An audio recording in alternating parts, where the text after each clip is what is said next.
কি হয়েছে? আপনাকে আমি সব বলছি, আগে ওনার ট্রিটমেন্টের ব্যবস্থা করতে হবে। আসুন নার্স, শিগগির সবাই ওয়ার্ড বয় ট্রলি নিয়ে এসো, শিগগির তাড়াতাড়ি।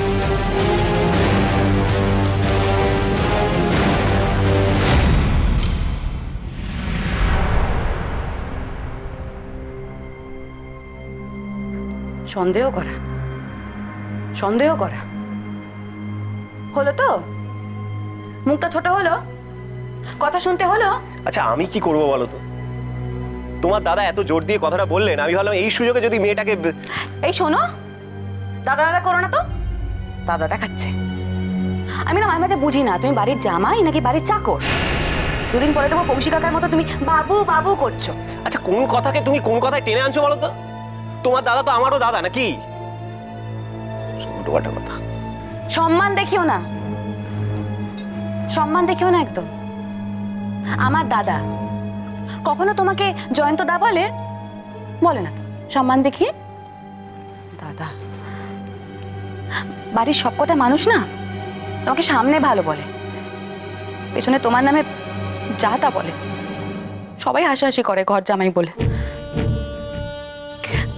এমনকি বাবা, বাবাও এখন আমাকে চলতে ফিরতে কত কথা শোনাচ্ছে। তো ভাল লাগে না। ইচ্ছাটা আসার পর থেকে সবকিছু কিরকম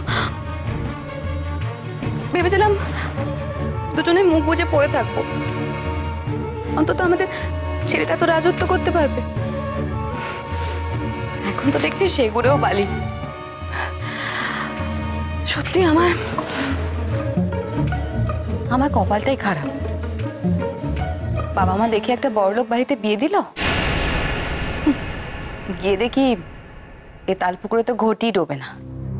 এই বাবা ইন্দু, তুমি এইভাবে বলছো কেন? দেখো এই বাড়িতে পায়ের ওপর পা তুলে রয়েছি তাই পড়ে থাকা। চলে যাবার ইচ্ছে হলে তো কবেই ছেড়ে চলে যেতে পারতাম। তার উপর ওই আইনত কিছু সম্পত্তি তো তোমার এখানে পাওয়া উচিত, তবে আমার লক্ষ্য পুরোটাই পাওয়া। সে আনন্দেই থাকো। এত তো চেষ্টা করলে মেয়েটাকে ফাঁসাতে পারলে? এই বাড়িতে গেঁড়ে বসেছে, দুদিন পরে দেখবে এ বাড়িতে সুহানির স্বাদ হচ্ছে, তারপর অন্নপ্রাশন। ইচ্ছের ভাই এলো বলে আমার কথাটা মিলিয়ে নিও। আমার ছেলের কপালে কিচ্ছু জুটবে না। হে ভগবান।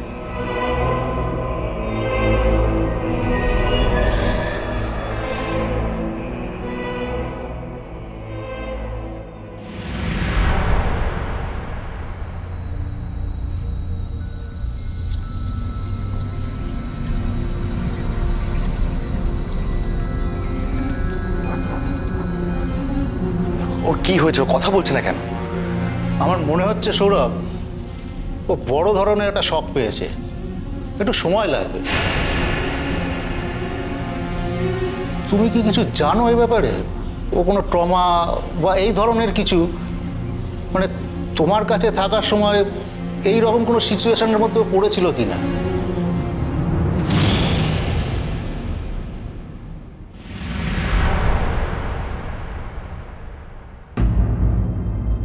না মানে আমি আর ও কফি শপে গিয়েছিলাম, তো সেখানে টিভি চলছিল। টিভির একটা নিউজ থেকে হঠাৎই রিয়াক্ট করে ওঠে। তারপর তো সে কি টিভিতে কি এমন দেখালো যে ও এত শকড হয়ে গেল? ডাক্তারবাবু, ওর অতীতের কোনো ব্যাপার নয় তো? মানে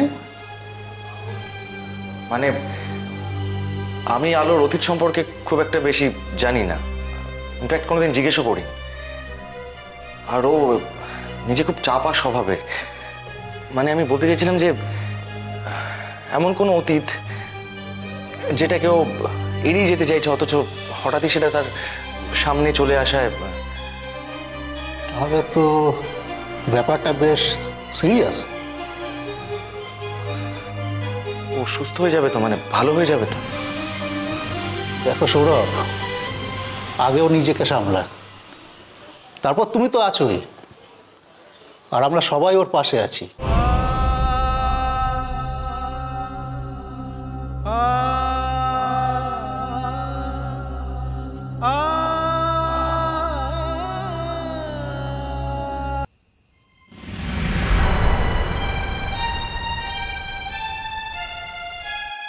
এটা তোর মা, তোর মায়ের ছবি। এটা তোর আসল মা, আর এটা নকল।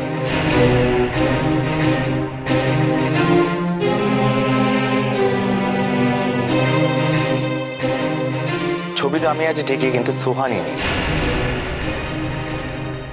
ওই মেয়েটা আমার বান্ধবী ছিল।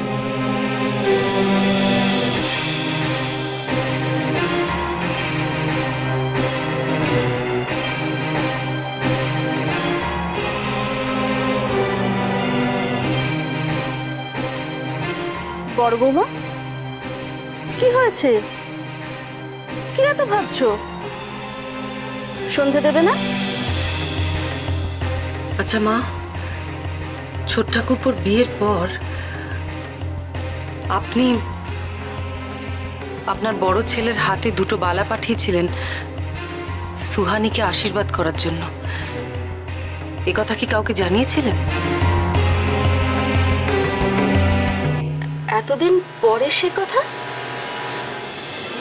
বালা দুটো কেউ দিয়েছিল?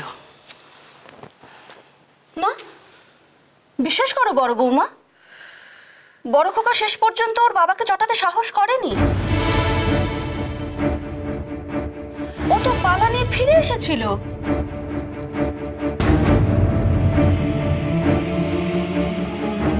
এ কথাটা আপনার বিশ্বাস হয় মা? আপনার বড় ছেলে যে কাউকে তোয়াক্কা করে না, কারুর কথা মানে না, কাউকে ভয় পায় না, সে বাবাকে ভয় পেয়েছে বলে বালাগুলো দিল না?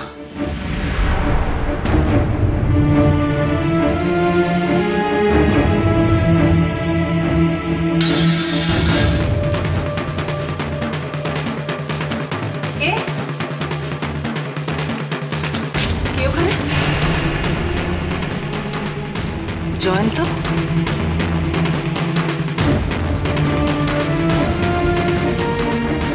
না মানে বড় বৌদি, ওই মাকে খুঁজতে এসেছিলাম আর কি।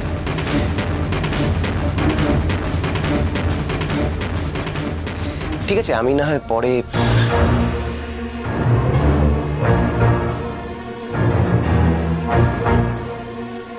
আড়ি পেতে কথা শুনছিল।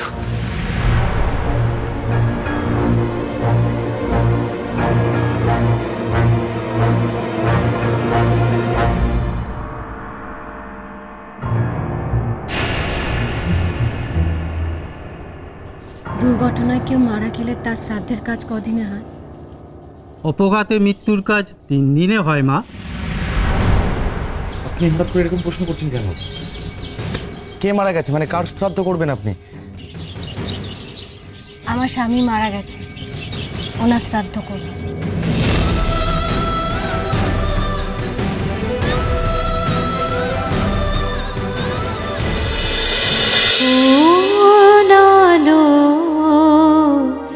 লাগলো চোখে